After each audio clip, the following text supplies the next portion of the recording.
말씀을 전해 주시기 위해서 귀한 강사님 한 분이 오셨습니다. 오늘 우리에게 말씀을 전해 주실 오대식 목사님은 서울에 있는 높은 뜻 정의교회의 담임 목사님이십니다. 높은 뜻 정의교회는 여러분이 잘 아시는 김동호 목사님의 높은 뜻 승의교회가 분립하여 세워진 4개의 교회 중 하나이고, 쌍문동에 있는 정의여고 강당에서 예배를 드리는 교회입니다. 동안교회와 높은 수기교회를 거쳐서 일본 동경교회에서 담임 목회 사역을 하시다가 2009년부터 높은 정의교회를 담임하고 계십니다. 저희 교회와의 인연은 우리 청년부의 담당 목사님이신 김도율 목사님께서 한국에서 그 높은 승의교회에 청년 부원으로 계실 때, 청년부 사역자가 청년 부원으로 계실 때 청년부를 담당하셨던 목사님이라고 하십니다. 우리 오디식 목사님께서 나와주셔서 죽은 자들 가운데서 일어나라는 말씀을 전해주실 때 여러분 큰 은혜 받으시기 바라고요. 목사님 나오실 때 우리 같이 할렐루야로 환영했으면 좋겠습니다.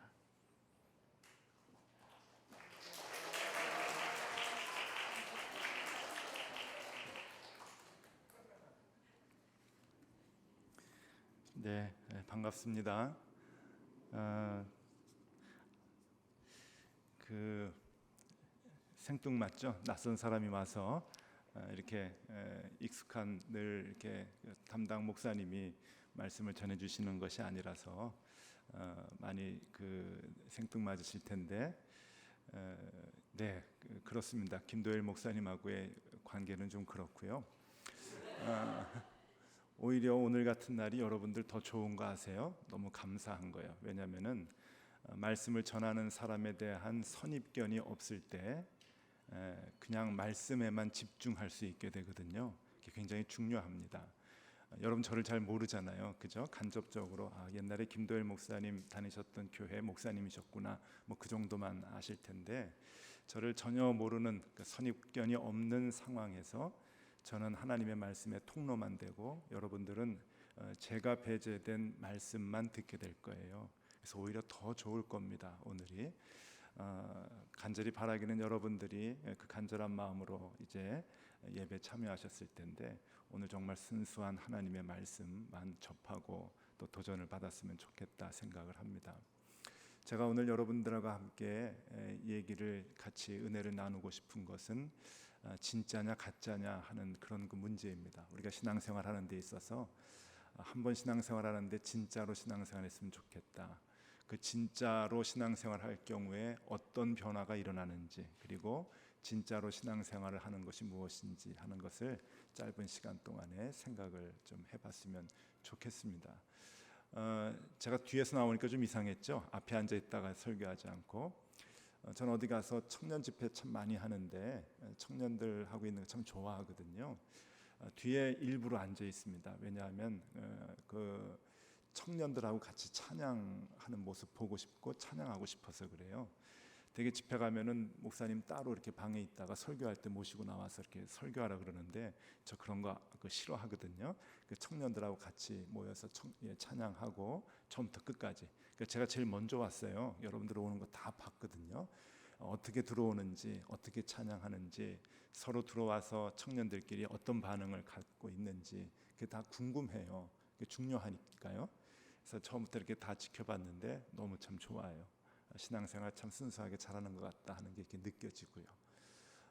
어저께 새벽기도도 여기서 어른들하고 같이 했는데 이 자리가 꽉 차더라고요. 여러분의 부모님들이 신앙생활 참 열심히 잘하는구나.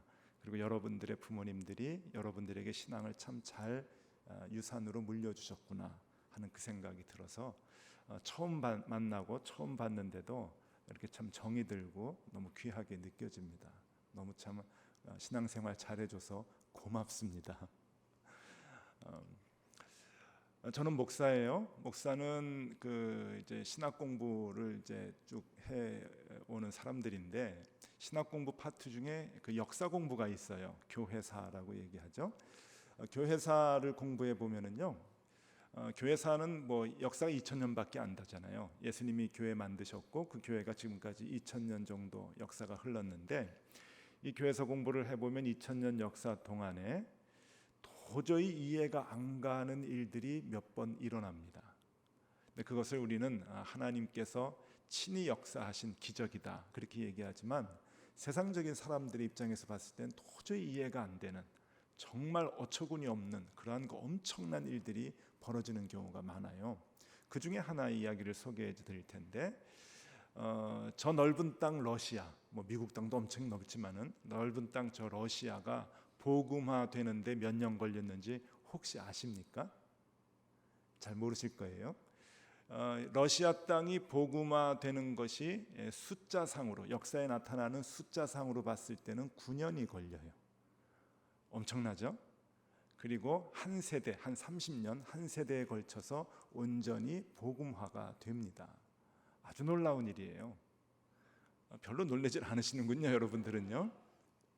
저는 일본에서 10년 목회했어요. 일본은 미국에 비해서 엄청 작죠. 한국 한반도의 1.7배의 면적을 갖고 있는데 전 세계의 뭐 러시아나 미국에 비하면은 어마어마하게 작은 나라예요. 섬나라죠.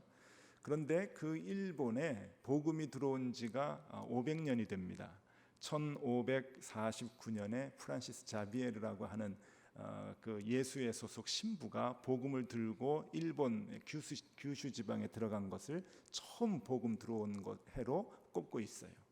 그런데 지금 500년 가까이 복음이 전도되고요. 일본 역사상 순교자가 30만 명 정도가 나오는데 어마어마한 숫자입니다. 대한민국 순교자의 한 7, 8배 된다 그래요. 그렇게 많은 순교자가 나왔음에도 불구하고 지금 일본의 크리스찬들이 몇 퍼센트인 줄 아세요? 한 10년 전만 해도 1% 얘기했는데 제가 가서 목회하면서 매해 발간되는 기독교 연감 그 발간되는 걸 보니까 교회에 가서 예배에 참여하는 사람들이 0.2%예요. 그러니까 일본 인구가 지금 1억 3천만 명인데 그 중에서 주일날 예배드리는 사람이 20만 명이 조금 넘습니다. 그러니까 30만 명이 안 돼요. 여러분 그래요. 500년 동안 전도하고 선교를 해도 1% 넘기가 힘듭니다. 그런 거에 비하면 한국은 굉장히 기형적이죠. 250년 정도 얘기하는데 천주교까지 역사적으로 보면은 복음이 들어온 지 250년 얘기하는데 250년 동안 지금 한 20% 남짓하거든요. 굉장히 선교가 빨리 진행됐다고 세계교회가 놀래잖아요. 그런 걸 비교해 보면은요, 러시아가 복음화되는 것이 9년밖에 안 걸렸다 하는 것은 이건 정말 기적 중의 기적입니다. 그 얘기를 좀 해드릴게요. 이 기적을 일으켰던 물론 하나님이 일으키셨는데 그 기적의 중심에 서 있던 인물이 한 사람이 있어요. 그 인물은 누구냐면은 블라디미르라고 하는 사람이에요. 블라디미르 1세라고 하는 러시아 왕입니다.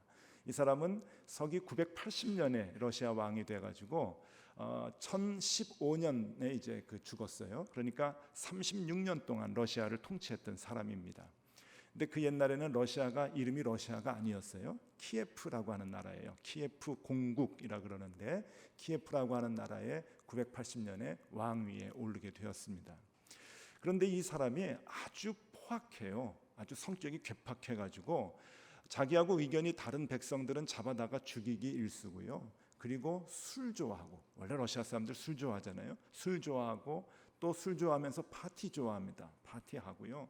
또 여자 좋아하고 그렇게 흥청망청 사람들이 낸 세금들을 그냥 이렇게 허비했던 그러한 그 사람이고, 전쟁 좋아해가지고 군사 일으켜가지고 옆에 있는 나라들 무찌르고 또 못살게 굴고 하는 그런 것만 했던 아주 포악한 왕이었는데, 이 사람이 왕위에 오르고 난 뒤에 아주 강력한 키예프를 만들자, 온 백성들을 하나로 뭉치게 하기 위해서는 무엇인가 하나의 사상을 갖고 하나가 이렇게 되는데 중요하다고 생각을 했는데, 그게 무언가 곰곰이 생각하다가 종교를 하나 만들자 그렇게 생각을 했어요.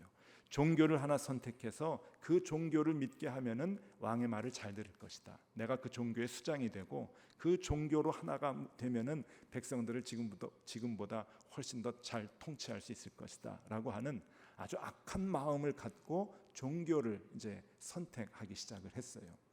그래서 그 당시에 유럽 지역에서 그 종교적으로 굉장히 그 많은 사람들이 믿었던 종교 4개를 선택을 해가지고 이제 키예프로 이제 불렀어요. 그러니까 오늘날로 얘기하면은 야 너희들 대표들 와 브리핑 해봐. 좋은 거 하나 우리가 골라서 믿어줄게. 이제 이런 거죠. 그래서 네 종교의 대표가 키예프로 왔는데 그 네 종교가 뭐냐면은 첫 번째 유대교, 두 번째 이슬람교, 세 번째 로마 카톨릭, 네 번째 동방 정교회였어요. 물론 로마 카톨릭하고 동방 정교회는 여러분 같은 하나님을 믿는 같은 종교입니다. 근데 그 당시에 심히 싸워가지고 갈라졌거든요. 그러니까 다른 종교로 생각을 했던 거예요. 그래서 이 네 종교의 대표자들을 불러서 친위 왕궁에서 브리핑을 받았어요. 그런데 1차 심사에서 두 종교가 떨어졌습니다. 떨어진 종교는 뭐냐면 유대교하고 이슬람교였어요. 유대교는 너무 자존심이 세대요. 그러니까 유대교 사람들이 좀 그러거든요. 유대인들이 자기만 최고고 선민 사상이 있어요. 그래가지고 기분이 나빴어요. 그래가지고 유대교 탈락시키고, 두 번째는 이슬람교였는데 왜 탈락이 됐냐면은 이슬람교는 원천적으로 술을 못 마시게 해요. 이 블라디미르 왕이 술을 좋아했다 그랬잖아요. 그러니까 이거 믿으면 술 못 먹으니까 이건 안 돼. 정말이에요. 역사적으로. 그래서 술을 못 먹으니까 이슬람교 탈락시켰어요. 나머지 두 개, 로마 카톨릭하고 동방 정교회가 있어요. 이제 2차 심사를 해야 되는데 어떻게 할까 생각하다가 사신단을 이제 구성을 해서 각각 그 지역으로 보내기로 했어요. 그래가지고 첫 번째 그룹은 어디로 보냈냐면 로마 카톨릭의 중심인 로마로 보냈어요.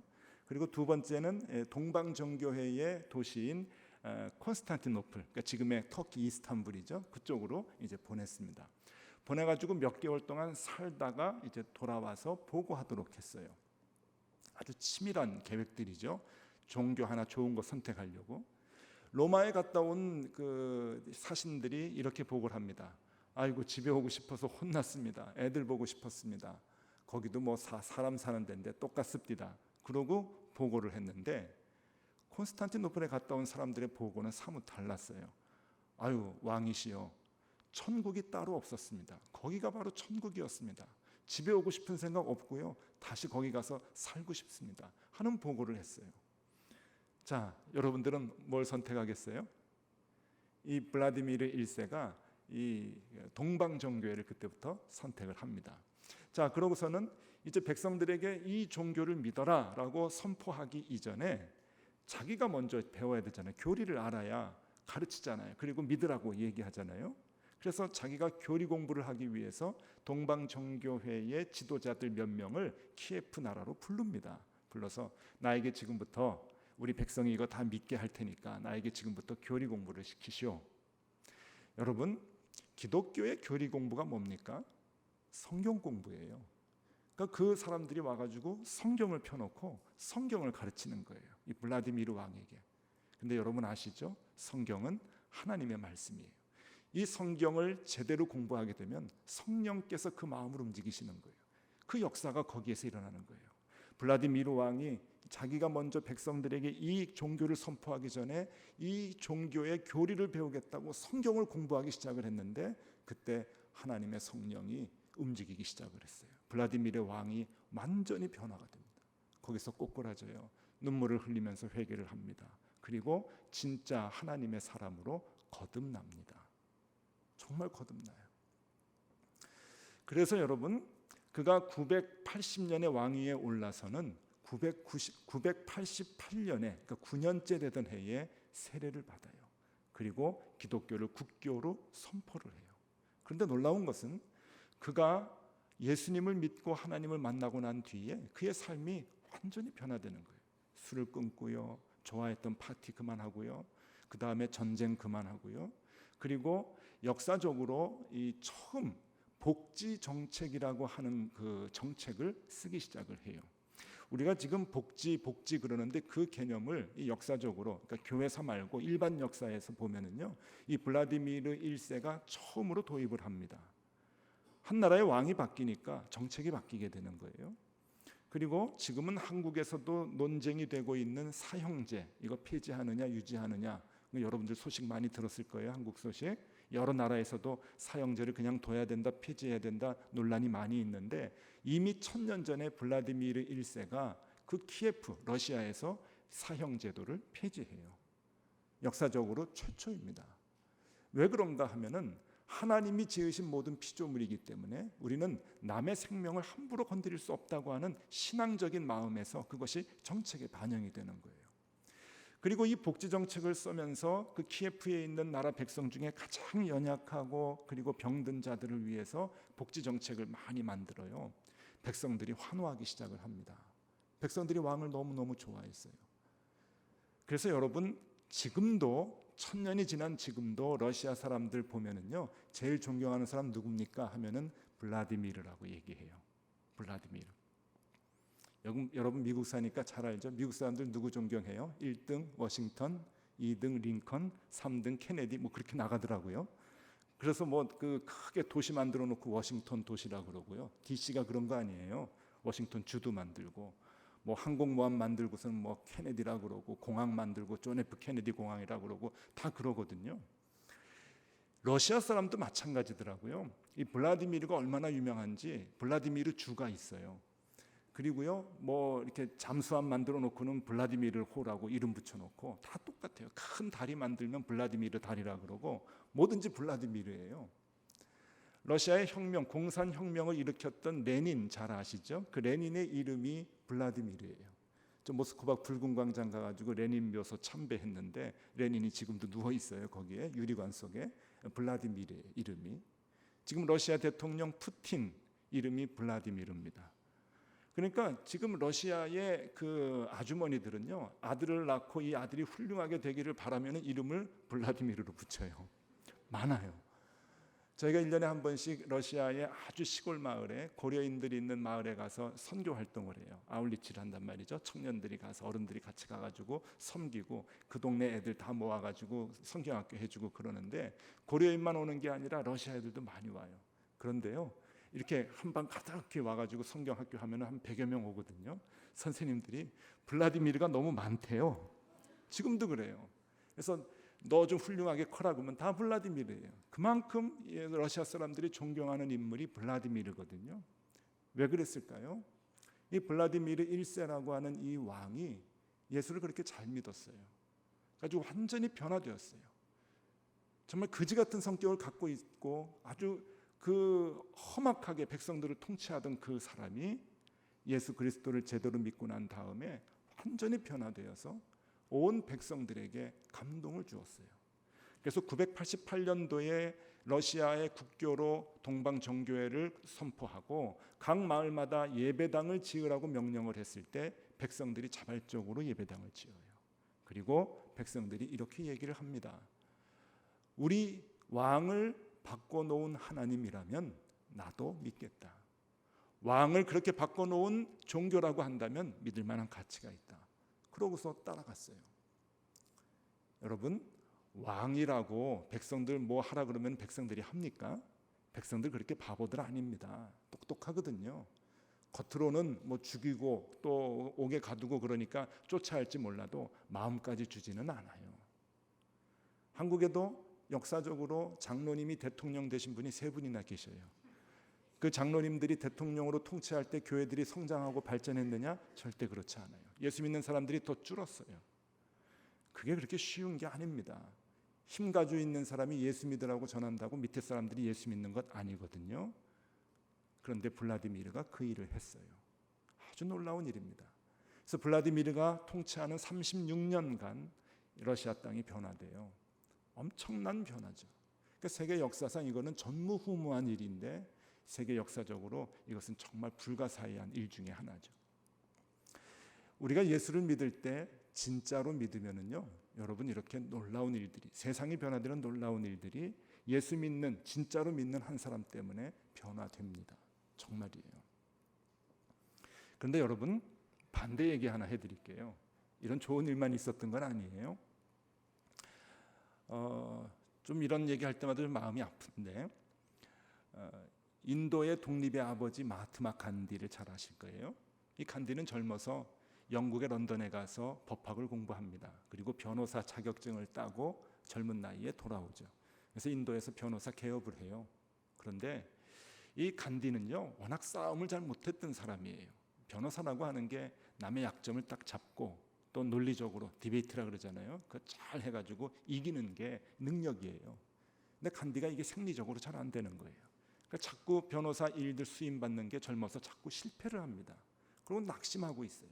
이거 계속 해야 되냐 말아야 되냐 그렇게 낙심을 했을 때 남아프리카 공화국에 있는 친구들이 너 거기서 고민하지 말고 바람 좀 쐬러 남아프리카 공화국으로 넘어오라고 얘기를 해요. 그래서 그쪽으로 이제 좀 가서 쉬었다 오려고 갑니다. 그 당시만 해도 영국 식민지, 인도도 영국 식민지고 남아프리카 공화국도 다 영국 식민지, 그러니까 같은 나라라고 생각을 했죠. 그러니까 왕래하기가 그렇게 어렵지 않았던 때예요. 배 타고 남아프리카 공화국에 가가지고 친구들을 만났어요. 그 간디의 친구들은, 남아프리카 공화국에 있었던 간디의 친구들은 다 영국 백인들이었습니다. 같이 공부해서 교수가 된 사람도 있고 변호사 활동을 하는 사람들도 있는데, 그 친구들이 이제 간디를 보살펴 줬는데, 간디가 와가지고요, 그 남아프리카 공화국 더반에서 잠깐 생활하려고 하다가 결국 거기서 22년 동안 생활을 해요. 젊은 날을 거기서 다 보내죠. 그런데 그 동안에 이 간디를 초청했던 간디의 영국 친구들이 무슨 계획을 하냐면은, 어떻게 하든지 이 간디를 크리스찬으로 바꿔놓으려고 노력을 해요. 그래서 그 기독교 서적들 굉장히 많이 주고요. 간디가 책 좋아했으니까. 그리고 간디를 데리고 교회를 끌고 갑니다. 간디도 별로 그거를 싫어하지 않았어요. 간디 자서전을 보면은요, 간디가 종교 얘기를 굉장히 많이 하는데, 더반에서 생활했던 젊은 시절에 자기를 기독교로 개종시키려고 친구들이 굉장히 많은 노력을 했다고 하는 얘기들을 많이 써주고 있습니다. 교회를 끌고 가지고 이제 예배를 드리는 거예요. 그리고 간디도 여러분 예수님에 대해서 알고 있었어요. 종교성이 워낙 어렸을 때부터 강해가지고 선교사님이 준 성경책을 많이 읽었고요, 기독교에 대한 관심을 많이 갖고 있었어요. 그리고 예수 그리스도에 대해서 정말 알고 싶어 했던 마음이 간절했어요. 그래서 영국 런던에서 공부할 때도 예수님에 대해서 관심이 많았었거든요. 그런데 결론을 얘기하면은, 그런 친구들의 노력에도 불구하고, 그리고 간디의 간절한 종교성에도 불구하고, 그는 결국 예수를 만나지 못했어요. 간디는 자서전에서 뭐라고 얘기하냐면은 이렇게 얘기해요. 크리스찬들, 예수 믿는 사람들 가만히 보니까 힌두교 사람들보다 사랑과 희생 정신이 적다고 얘기해요. 그러니까 차라리 나는 종교인이 된다면은 힌두교를 믿지 그리스도를, 예수님을, 기독교를 믿지 않겠다, 그렇게 얘기를 하죠. 그 친구들의 모습을 보면서 예배당에 가가지고 예배를 드리는데, 예배 드리는 모습, 그리고 그 백인 친구들이, 기독교인들의 그 생활하는 모습을 보면서 간디는 결국 교회 다니는 것을 포기하게 되는데, 간디 자서전에 이런 얘기가 나와요. 제가 그대로 써가지고 왔는데 읽어드릴게요. 회중들은 내가 보기에는 특별히 종교적인 것은 눈에 띄지 않았고, 경건한 영혼을 가지고 모였다기보다는 오히려 세속적인 마음을 가진 사람들이 단지 습관적으로 사교를 위해 모이는 장소 같았다, 이렇게 얘기해요. 친구들이 교회를 끌고 가서 예배를 드렸는데, 예배 드리는 사람들, 백인 교인들을 이렇게 가만히 보니까 이거는 습관적으로 오는 사람들이구나, 이거는 그냥 단지 자기네들 사교로 오는 사람들이구나, 이렇게 느꼈다는 거예요.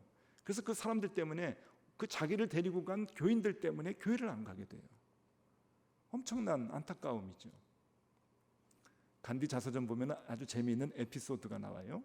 이 간디는요, 종교성이 너무 강해가지고 자기가 믿는 신이 아니지만 어쨌든 신 앞에서 예배 드리는 것 때문에 예배 시간에 조는 것을 자기가 스스로 용납을 못해요. 그러니까 자기는 예배 시간에 졸면 안 된다고 생각을 한 거예요. 왜냐하면 신이 보고 계시기 때문에, 내가 믿는 신은 아니지만 신이 분명히 있기 때문에 자기는 예배 드릴 때 절대 졸면 안 된다고 생각을 했는데, 목사님의 설교가 매주 너무 졸렸던 거예요. 그래서 견디다 어느 날 졸았대요. 근데 그 존 것을 너무너무 마음 아파하는 거예요. 내가 어떻게 이 신 앞에서 졸 수가 있느냐, 어떻게 이럴 수가 있지. 그러고선 깜짝 놀라가지고 잠에서 깨가지고는 너무 창피해서, 내가 어떻게 이 신 앞에 예배 드리는데 이럴 수 있는가. 그러고서는 다른 사람들이 나를 어떤 눈으로 볼까 너무 걱정이 돼서 옆으로 이렇게 주변을 봤더니 다 졸고 있더래요. 그래서 간디 자서전 보면 이런 얘기 나와요. 그 다음부터는 편안하게 잤다. 안타깝죠. 주변에 있는 사람들의 모습 때문에 예수님을 찾고 싶어했던, 가장 인생에 힘들었던 기간에 예수님을 찾고 싶어했던 간디가 예수님을 만나지 못했어요. 교회 역사를 연구하는 역사학자들은 이 사건을 이렇게 얘기해요. 세기의 손실이라고 얘기해요. 세기의 손실. 의미는 이런 거죠. 간디가 그때 더반에서 예수를 만났더라면 인도의 역사는 변화됐을 것이고, 인도의 역사가 변화되었다고 한다면 세계의 역사는 변화되었을 것이다. 그렇게 얘기해요. 얼마나 안타깝습니까? 1947년에 인도가 독립을 했을 때 간디가 유명한 말 남기죠. 이런 얘기를 해요. 인도 사람들, 영국 사람들이요, 너희의 기독교를 갖고 너희의 나라로 돌아가라. 그러나 예수는 놓고 가라. 아주 의미 있는 말을 해요. 영국 사람들, 너희 기독교 가지고 돌아가, 너희 교회 가지고 돌아가, 다 필요 없어. 그러나 예수는 놓고 가. 예수의 의미와 존재에 대해서, 소중함에 대해서 알고 있었어요. 그러나 예수 믿는 것들은 필요 없어. 제가 여러분들에게 두 사람 얘기했습니다. 블라디미르 1세 그리고 간디. 진짜와 가짜예요. 진짜 한 사람은요, 한 사람의 믿음 때문에 세상을 변화시키지만, 가짜는요, 아무리 많아도 예수 믿고 싶어하는 한 사람의 마음조차도 변화시키지 못합니다. 그만한 힘도 없어요. 오늘 제가 여러분들에게 도전을 주고 싶어요. 진짜가 되십시오. 여러분들이 정말 예수 믿는 하나님의 자녀고 그리스도의 제자라고 한다면 진짜가 되십시오. 진짜가 돼야 돼요. 진짜가 되면 여러분들이 있는 그 자리가 변화됩니다. 왜 여러분들의 가정이 여러분들 늘 힘들고 어려운지 아십니까? 만약에 그런 가정이 있다고 한다면 잘 들으세요. 진짜가 없기 때문에 그래요. 여러분들이 속해 있는 공동체에 여러 가지 문제가 있습니까? 여러분들이 진짜가 되어 보세요. 바뀝니다. 바뀌어요. 진짜가 되기 위해서는 어떻게 해야 하느냐? 진짜 가짜. 한국에는 명품 짝퉁 뭐 이렇게도 얘기해요. 그 한국 사람들은 짝퉁 되게 좋아해요. 저도 일본에서 목회를 10년 했는데 일본 사람들은 별로 짝퉁 좋아하지 않는데 한국 사람은 왜 이렇게 좋아해요? 여러분 하나 여쭤볼게요. 세계에서 짝퉁 제일 만드는 나라가 어딘지 아세요? 많은 사람들이 중국이라 그래요. 근데 틀렸어요. 그건 답이 아니에요. 중국은 많이 만들어요. 근데 잘 만드는 건 한국이래요. 한국 사람들이 짝퉁을 기가 막히게 만들어요. 핸드백을 만들어도 못 알아보게 만들어요. 그래서 중국 사람들은요, 짝퉁 많이 만들지만 진짜와 같은 짝퉁 살려고 한국에 다 온다 그래요. 한국 사람들 그렇게 실력이 좋대요. 이걸 좋아해야 될지 싫어해야 될지 이게 참 안타까운데, 한국 사람들은 가짜 참 잘 만들거든요. 그래서 제가 생각했어요. 그래서 한국 교인들은 가짜가 많구나. 워낙 가짜를 잘 만드니까. 저 일본에서 10년 목회했다 그랬잖아요. 일본 사람들 0.2%라고 얘기했잖아요. 근데 그 0.2%가 다 진짜예요, 여러분. 놀라워요. 0.2%가 진짜예요. 근데 한국 사람들은 20% 얘기하는데도 진짜 같은 사람을 별로 만나질 못하겠어요. 그러니까 한국 사회가 계속 힘들고 어려워지는 것 같아요. 교회들도 손가락질 당하고. 참 마음이 안타깝죠. 한국은 물건을 만들어도 가짜 잘 만들고 예수를 믿어도 가짜로 잘 믿는 것 같아요. 그게 한국 사람들 특징이 아닌가 싶어요. 자, 핸드백 들고 다니는 거 명품인지 짝퉁인지 잘 몰라요. 그런데 비가 오는 날 드러난대요. 한국에 가면은 비 오는 날 아주 그 브랜드 있는 명품을 이렇게 들고 다니는데, 가짜면은요 머리 위로 올라가고요. 비 오는 날 비 피하려고 진짜는 품 속에다 넣는데요. 비 맞지 말라고. 그러니까 마찬가지로 그 예수 믿는 사람들도 마찬가지인 것 같아요. 하나님 앞에서 이거 잘 모르시겠지 생각하겠지만 아닙니다. 다 드러납니다. 진짜와 가짜 기준이 무엇일까 생각을 해봤는데, 몇 해 전에 진짜와 가짜를 구분할 수 있는 좋은 기준을 하나 알게 되었어요. 2006년도에 여러분 세계 천문학자들이 한 자리에 모였댔습니다. 2006년도 8월 24일이었어요. 그때가 세계 국제 천문 연맹이라는 그 조직이 있는데, 천문학자들이죠. 세계적인 천문학자들, 석학들이 1200명이 한 자리에 모여서 아주 중요한 결정을 하나 합니다. 그 결정이 뭔가 하면은요, 그 태양계의 9개 형제 그 행성 중에 맨 마지막인 명왕성, 플루토라고 하죠. 그 명왕성을 퇴출시키는 날이에요. 너는 이제 더 이상 형제가 아니야. 그래서 퇴출시키기를 결정한 날이 2006년도 8월 24일이었어요. 그때 그 퇴출을 시켰죠. 그래서 저는 어렸을 때 9개로 배웠어요. 수, 금, 지, 화, 목, 토, 천, 해, 명 그렇게 배웠는데 이제는 아이들이 그렇게 안 배우잖아요. 명왕성은 이제 없어요. 행성에서 소행성으로 이제 내려가 버린 거예요. 그 격이 낮아진 거예요. 그런데 그때 2006년도에 세계 천문학자들이 한 자리에 모여서 그것을 퇴출시키면서 소행성과 행성의 기준을 결정을 했어요. 다시 한번. 무슨 기준으로 행성이라 그러느냐, 무슨 기준으로 소행성이라고 얘기하느냐. 그래서 중요한 거 세 가지 기준을 얘기했는데 행성이 되기 위한 조건 중에 첫 번째가 뭐냐면은 태양 주위를 돌 것. 태양 주위를 돌아야 된다. 두 번째, 자체 질량을 갖고 구형을 유지해야 된다. 그러니까 동그래야 되는 거예요.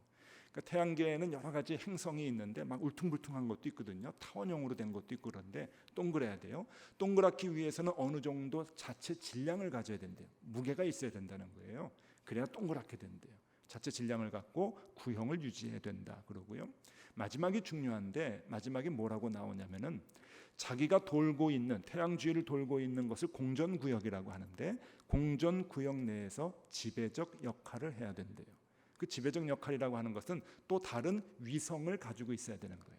그러니까 지구는 태양 주위를 도는 공전구역 안에서 또 다시 달이라고 하는 위성을 갖는 거예요. 위성. 그러니까 그 공전구역 내에서 지배적 역할을 하는 거다. 이제 그런 거예요. 제가 이걸 보면서 이게 우주의 창조의 원리인데 우리의 믿음하고 똑같구나 하는 생각을 해요. 하나님 안에서 우리가 진짜의 믿음을 가지려면 이 기준이 있어야 되는 거예요. 첫 번째가 뭡니까? 하나님 주위를 돌아야 된다는 거예요. 하나님 주위 도는 거예요. 어떤 사람은 잘 되면 하나님 잊어버려요. 멀리 가요. 그러다가 잘 안 되면 또 하나님 생각하고 멀리 갔더니 철량하고 괴로워. 그리고 또 돌아오고. 이게 반복이 되는 건 아니라는 거예요. 언제나 힘들고 어렵고 기쁘고 즐거워도 언제나 일정하게 하나님 주위를 도는 것. 이게 진짜고요. 그리고 세 번째, 공전구역 내에서 지배적 역할을 하라 그러잖아요. 공전구역 내에서 지배적 역할을 하는 것이 뭐예요? 자기가 생활하고 있는 자기의 영역. 여러분 학교를 다닙니까? 직장 생활을 합니까? 또 가정에 있습니까? 무슨 일을 하든지 그 구역 내에서 지배적 역할을 하는 거예요. 그리스도인으로서의 향기를 바라고 그리스도인으로서의 영향력을 미치는 거예요. 지배적 역할. 그것이 진짜의 그리스도인의 삶 속에서 나타난다고 하는 거죠. 오늘 이 말씀을 보면은요, 여러분 에베소서 5장 8절에서 14절의 말씀을 보면은 아주 중요한 개념을 우리에게 얘기해 줘요. 우리가 빛의 자녀이기 때문에 하나님 옆에 있기만 하면 우리를 통해서 빛이 비춰진다고 얘기해요. 우리가 열심히 다른 일 할 필요가 없어요. 하나님께서 제일 좋아하시는 일은 하나님 옆에서 돌기만 하면 되는 거예요. 그러면 빛은 비추어져요. 여러분 혹시 성경이 있으면 성경을 좀 폈으면 좋겠습니다. 에베소서 5장 8절에서 14절 무릎 위에 이렇게 두시고 한번 보십시오. 우리가 하나님 안에 거할 때 두 가지 놀라운 일이 일어나게 돼요. 무슨 일인가 하면은 12절에 첫 번째가 나오는데 은밀히 행하는 것들은 말하기도 부끄러운 것들이라. 즉 우리가 하나님 안에서 공존하면서 주님 옆에만 거하게 되면은 우리의 생활 속에서 부끄러운 것이 무엇인지 이게 다 드러난다는 거예요. 자동적으로. 그래서 주님 옆에 있는 것이 중요한 거예요. 우리가 하나님 안에 거하면은 하나님이 우리의 삶을 비추어 주시는 거예요. 그래서 부끄러운 것들, 죄악된 것들은 다 버리게 되는 것이고, 두 번째 중요한 것은 10절에 나오는데 주를 기쁘시게 할 것이 무엇인지 알게 되는 거예요. 우리가 하나님 안에 있으면 뭘 해야 하나님이 기뻐하시는지를 알게 돼요. 스스로 깨달을 수 있도록 하나님께서 능력을 주세요. 그래서 하나님이 기뻐하시는 일들을 할 수 있게 해주세요. 그것이 주님 안에 거한 사람들이 갖게 되는 유익이에요. 그래서 우리가 해야 할 일은 하나님 안에 거하는 것, 그냥 옆에 서 있으면 되는 거예요. 보십시오. 맨 마지막에 14절 보면은 그리스도께서 너희에게 비추이시리라. 우리는 스스로 발광할 수 있는 존재들이 아니에요. 우리 스스로 우리의 행위를 통해서 빛을 발할 수 있는 존재들이 아니라는 거예요. 우리는 언제 빛을 발할 수 있게 되는가 하면은 주님 옆에 서 있을 때 그 태양 광선이 우리를 반사해서 우리를 통해서 비춰지는 것처럼, 우리가 주님 옆에 서 있으면 주님의 빛이 우리에게 비춰져서 그 빛이 세상에 나아가게 된다고 하는 거예요. 원리는 그거예요. 그래서 진짜는요, 삶의 많은 계획들을 주님을 위해서 이것저것 하기 위해서 애쓰는 그런 것이 아니라 주님 옆에 서 있으면 되는 거예요. 그냥 주님 안에 거하기만 하면 되는 거예요. 주님 안에 서 있고 주님 옆에 서 있으면, 거하면 여러분, 우리의 죄를 알게 돼서 죄는 버리게 되고 하나님이 기뻐하시는 게 무엇인지 알게 돼서 그 일을 쫓아서 행하게 되는 거예요. 그러니까 우리가 힘쓸 것은 주님 안에 거하는 것, 그거 하나만 잘하면 돼요. 저는 목회하다 보니까 많은 교인들이 와가지고 목사님 어떻게 신앙생활 잘하나요? 많이들 물어봐요. 그럴 때마다 꼭 이 대답을 해요. 그냥 주님 안에 거하십시오. 주님 안에 거하는 게 뭐예요, 목사님? 예, 주일날 예배 잘 오시고요, 늘 말씀 가까이 두시고요, 늘 기도하세요. 상투적인 얘기 같지만 아닙니다. 거기에 정답이 있어요. 아무리 성경을 봐도 그거 외에는 없어요, 여러분. 그거를 잘하는 사람, 그것을 반복해서 하는 사람, 그래서 하나님 안에 거하기를 애쓰는 사람, 이 사람들이 결국은 진짜가 돼요. 그 사람들을 통해서 그 사람들이 속해 있는 공동체가 변화가 되는 거예요. 능력 없어도 괜찮습니다. 언제 우리가 능력이 있어서 그 능력으로 하나님께 기쁘시게 해드렸나요? 아니에요. 제 경험 하나 얘기해드리고 오늘 말씀 마칠게요. 아주 오래전 얘기예요. 제가 고등학교 때, 아무것도 할 수 없었던 고등학교 때 제가 학교에 큰 유익을 끼쳤던 일을 하나 얘기해드릴게요. 제 자랑 아니에요. 이해하고 들으세요. 고등학교 2학년 때 저는 그 서울에 있는 오산고등학교라고 하는 그 미션 스쿨인데, 그 오산고등학교를 이제 나왔는데, 고등학교 2학년 때 담임 선생님이 아주 괴팍했어요. 저는 교회를 열심히 다녔던 기독 학생이었고, 담임 선생님은 절에 열심히 다녔던 불교 신자였어요. 담임 선생님이 불교 신자고 제가 기독교 신자인 학생이었는데, 그게 무슨 그 나쁠 게 뭐가 있어요? 그럴 수 있잖아요. 그런데 담임 선생님이 너무 교회 다니는 애들을 괴롭혔어요. 너무너무 상처를 많이 받았어요. 정말 기분 나쁘게 괴롭히시더라고요. 1년 내내 괴로웠어요. 예를 들면 이런 거예요. 시험을 보고 나면은 시험 성적이 나오는데, 매달 시험 봤거든요. 매달 성적이 나오는 거예요. 여러분, 시험 공부라는 게 그렇잖아요. 공부 열심히 해가지고 오를 때도 있고, 또 잘못하면 또 남들이 열심히 하면 떨어질 때도 있고 그렇잖아요. 그런데 떨어지면은 딴 애들은 다 괜찮은데 교회 다니는 사람들한테는 무안을 주시는 거예요. 선생님이 이렇게 앞에 서 계시는데, 야 오대식 일어나봐. 일어나요? 앞에 나와봐. 옛날에는 한국에 그 베이비 붐 시대에 그 사람들이 많았거든요. 제가 그때 태어났는데 한 반에 70명이었어요. 굉장히 많죠. 상상을 못하죠, 미국에서는. 요즘도 한국에는 30명 내외거든요. 사람들이 많이 줄었는데 옛날에는 70명이었어요. 그 70명 되는 학생들 앞에서 나와봐 그래요. 나와가지고 세워놓고는, 너 성적이 이게 뭐냐? 뭐 이렇게 많이 떨어졌어? 몇 등 했네? 이제 그러는 거예요. 좀 창피했지만 그런대로 괜찮잖아요. 성적 떨어지면 선생님한테 뭐 야단 맞을 수 있죠. 근데 그 다음 말이 문제였어요. 기도는 하냐? 이러는 거예요. 여러분, 그런 질문 들으면 여러분도 속상할 거예요. 정말 속상했어요. 어떻게 나를 걸고 넘어지는 건 괜찮은데 내가 믿는 하나님까지 걸고 넘어지시냐? 야, 기도하면 성적이 올라야지. 너 교회 그렇게 열심히 다니는데 성적이 자꾸 떨어지냐? 너희 하나님 살아계시냐? 이러는 거예요. 그러니까 너무너무 이렇게 괴로운 거예요, 선생님이. 그래가지고 하여튼 그 고등학교 2학년 1년을 아주 진짜 그 꿀꿀하게 그냥 보냈어요. 정말 힘들게 보냈는데, 어쨌든 뭐 그렇게 이제 보내다가 이제 가을에 수학여행을 가던 때였어요. 수학여행을 어디로 가냐면은, 요즘은 한국도 뭐 해외로 많이 가고 이제 그러는데, 그 당시는 전국 모든 학교가 다 경주로 갔어요. 경주. 아마 경주에 있는 학교들은 딴 데로 갔겠죠, 그죠? 하여튼 경주를 제외한 모든 학교는 다 경주로 갔어요. 그 옛날 그 신라 시대 때 문화 유적들이 이제 공부하는 거죠. 그러니까 저희도 경주로 갔는데, 경주를 가기 전에 70명이라 그랬잖아요. 우리 반으로 배정된 그 숙소는 7개였어요. 그러니까 10명씩 들어가는 방이에요. 침대방이 아니고 그냥 한국식 그냥 온돌방으로 그냥 10명이 누워서 자는 거예요. 하여튼.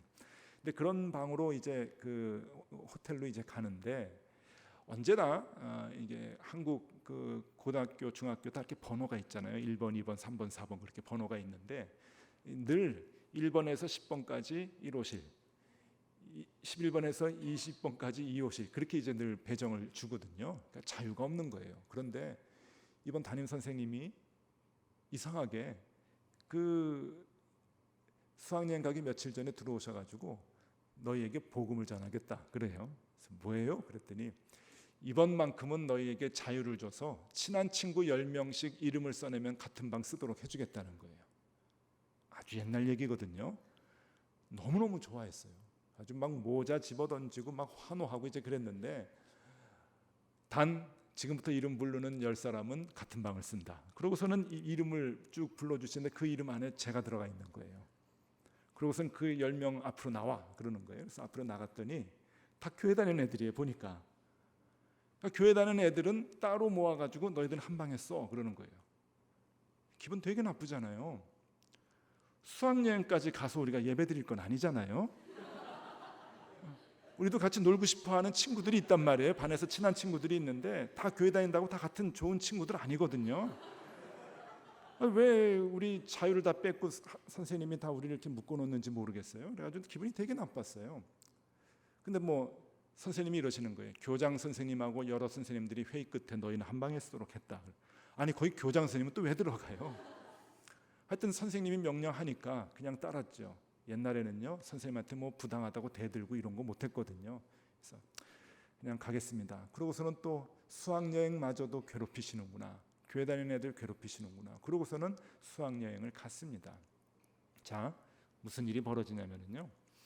수학여행 가면은 옛날에 저는 그 아주 옛날 세대라서요 교복을 입고 다녔어요. 그 일제시대 때 유산이죠. 모자 쓰고 또 군복 같은 교복 다 입고 머리 빡빡 깎고 이제 그러고 다녔는데 그렇게 생활을 하다가 이 수학여행 2박 3일 동안의 기간은요 이게 그 풀어지는 자유의 시간이에요. 그래서 선생님들이 자유를 이렇게 주는 거예요. 눈 감고 너희들 마음대로 해. 그러니까 고등학교 2학년 애들이요 소주도 가져가가지고 술도 많이 마시고 또 선생님하고 같이 마시고 막 그런 일들이 남학교에서는 많았거든요. 선배들이 수학여행 가면 어떻게 놀라는 거 다 알려줘요. 그래가지고 다 이제 그 수학여행 가가지고 놀 준비해가지고 가는데 저희가 갔던 그 호텔이 굉장히 독특한 구조예요. 미국이나 옛날에 그 유럽 가면은 옛날 건물에 그런 건물이 많은데 이렇게 스퀘어로 된 건물이에요. 가운데 마당이 있고 그런 건물 많잖아요. 이렇게 네모나게 돼서 들어가가지고 문만 닫아놓으면 밖에 절대 못 나오는 안에 마당에서만 놀 수 있는 이제 그런 이제 그 호텔 구조였는데 3층이었어요. 그리고 마당 쪽으로 이제 복도가 나 있는 그리고 바깥쪽으로 방들이 있고 창문이 있는 이제 그런 이제 호텔이었는데 선배들이 알려주는 거죠. 그 가운데서 노는 거야. 이제 그러는 거예요. 첫날 저녁에 저녁을 먹고 있는데 벌써 쿵쾅 쿵쾅 음악 소리가 나는 거예요. 애들이 이제 준비하는 거예요. 근데 나가 보니까 몇몇 애들은 이 3층 지붕 위로 올라가가지고 큰 손전등을 이 스퀘어의 이 사각형의 코너에서 이제 그 손전등으로 비치고 가운데 이제 그 그라운드에서는 이제 큰 스테레오를 준비해가지고는 음악을 이제 틀어주는 거예요. 근데 낮에는 좀 이상했는데 저녁 먹고 해가 지니까 요거 분위기가 아주 희한해져요. 깜깜한데 천장에서 막 불이 이렇게 움직이고요. 이게 내구탱이에서 그리고 안에서 이제 막 음악 소리가 쿵쿵 나는데 이거는 나이트 클럽이 따로 없는 거예요. 그러니까 밥 먹고 전교생 애들이 그냥 다 나와가지고 거기에서 춤추기 시작을 하는데 우리도 나가야 되는 거 아니에요, 그죠? 근데 다 예수 믿는 애들이에요. 나가 말어 막 이러고 이제 눈치를 보고 있는데 내심 다 나가고 싶었죠. 다 나가 말어 이제 그러고 있는데 갑자기 문소리가 나는 거예요. 노크 소리가 쿵쿵쿵 나요. 누구세요? 그랬더니 선생님이셨어요. 선생님이 문을 탁 여는데 벌써 선생님은 한 잔 하셔가지고 얼굴이 뻘겋게 되시고요. 손에는 이만큼 시험지를 들고 오셨어요. 그래가지고 그 시험지를 우리에게 주면서 야 니들은 나가지 말고 내일 아침까지 이거 풀어 그러는 거예요. 아니 나가서 춤추려고 지금 나가려고 눈치 보고 있는데 이 시험지를 풀려고 우리에게 주는 거예요. 그래서 선생님 이게 뭔데요? 그랬더니 설문지라는 거예요. 그 경주를 가면은 경주 지역에 숙박업체 연합 그리고 뭐 요식업체 연합 이런 데서 전교생들에게 설문을 하나씩 주는 거예요. 이 호텔은 청결합니까? 예, 아니요. 뭐 이런 거 있잖아요. 호텔밥은 제대로 나옵니까? 예, 아니요. 뭐 그저 그렇다. 그 종업원들은 친절합니까? 뭐 이런 거를 물어보는데 문항들이 많더라고요. 그게 몇 군데 협회에서 전교생에게 주는 거니까 이만큼 되는 거예요. 선생님이 이거를 우리 방에 주면서 너희들 다 풀어 그러는 거예요.